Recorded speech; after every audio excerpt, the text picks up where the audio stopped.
guys, it's Kay, and if you're new here, hi, welcome.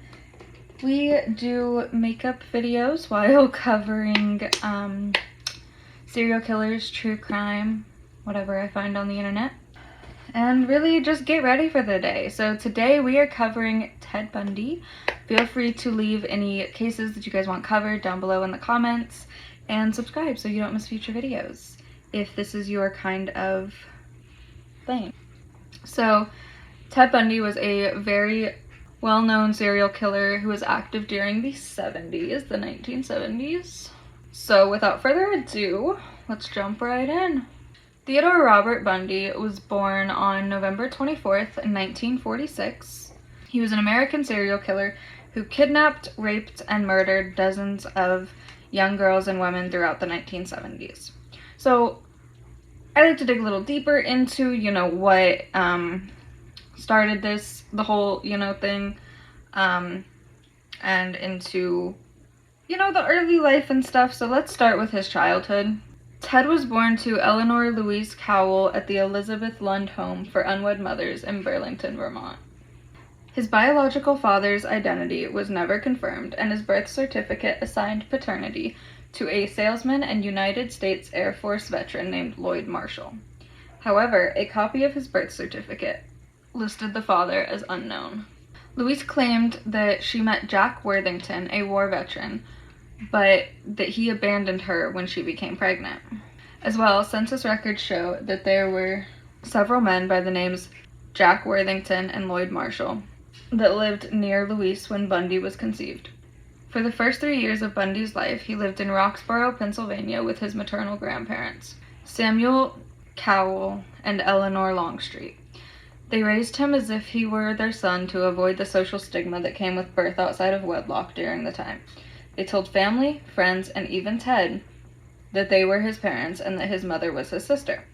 Eventually, Ted did discover the truth, but we are unsure how he came upon this information.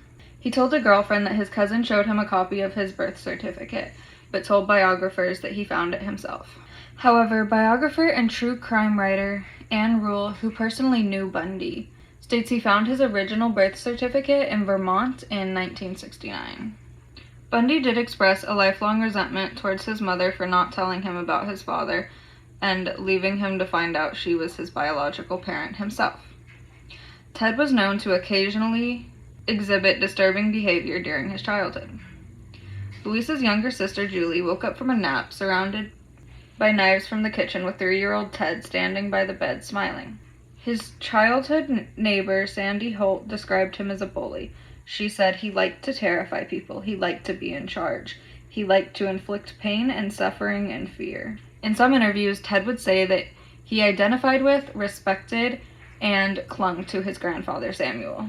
However, in 1987, he and family told attorneys that Samuel was a tyrannical bully who beat his wife and dog, swung neighborhood cats by their tails, and had racist and xenophobic attitudes.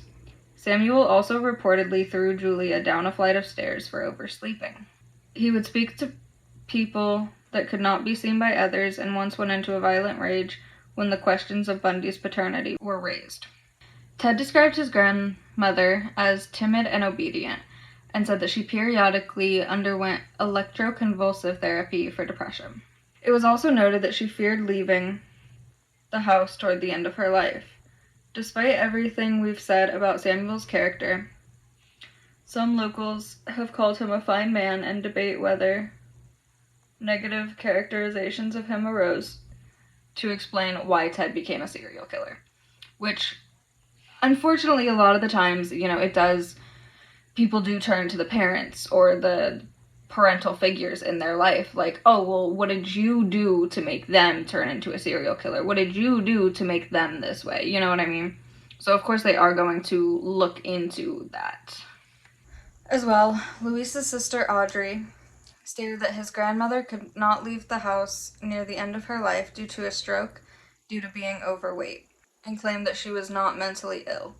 In 1950, Louise changed her name from Cowell to Nelson and left Philadelphia with Ted to live with cousins, Alan and Jane Scott, in Tacoma, Washington. In 1951, she met Johnny Culpepper Bundy, a hospital cook, at an adult singles night at Tacoma's First Methodist Church. They got married later that year, and Johnny would formally adopt Ted. They had 4 kids together. Johnny tried to include Ted in trips and family activities, but states that Ted remained distant. Ted reportedly told a girlfriend that Johnny wasn't his real father, wasn't very bright, and didn't make much money.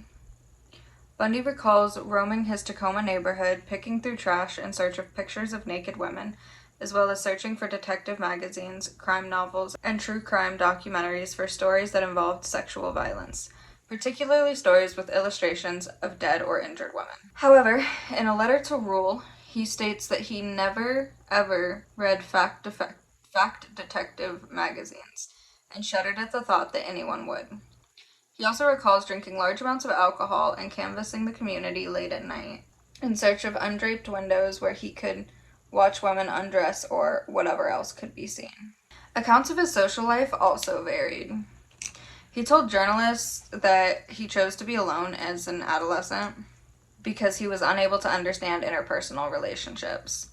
He claimed he had no natural sense of how to develop friendships, stating he didn't know what made people want to be friends and didn't know what underlay social interactions. However, classmates from Woodrow Wilson High School recall that Ted was well known and well liked. He did downhill skiing during this time, with stolen equipment and forged lift tickets.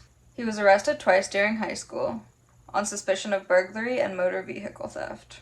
At 18, his arrests were expunged from his record, as is customary in Washington. After graduating high school in 1965, Ted went to the University of Puget, I probably butchered that, I'm sorry, Sound for a year before transferring to the University of Washington to study Chinese. During this time, in 1967, he became romantically involved with a classmate, Diane Edwards. In early 1968, Ted dropped out of college and worked a series of minimum wage jobs. Edwards graduated in 1968 and went to San Francisco, where Bundy would later visit her and obtain a scholarship to study Chinese at Stanford University that summer. Later in the year, Edwards ended their relationship and returned to her family home in California, frustrated by Ted's immaturity and lack of ambition. Devastated by the breakup, Ted visited Colorado and then traveled to Arkansas and Philadelphia to visit family. It's around this time that it's believed Ted visited the Office of Birth Records in Burlington and found out who his parents really were. When Bundy went back to Washington, he met Elizabeth Klepfer, a single mother from Ogden, Utah. The relationship lasted well past his first incarceration in Utah in 1976. He became a father figure for her 3-year-old daughter Molly and remained part of her life until she was 10. As an adult, Molly would write about incidents involving Ted beginning at the age of 7, where he was abusive or sexually inappropriate with her. Her writings recalled incidents of Ted hitting her in the face, knocking her down, putting her at risk of drowning, indecent exposure, and sexual touching disguised as accidents or games. Bundy re-enrolled in college, worked on political committees, and was even appointed to the Seattle Crime Prevention Advisory Committee. Ross David described Ted as smart, aggressive, and a believer in the system. He was accepted into law school as well.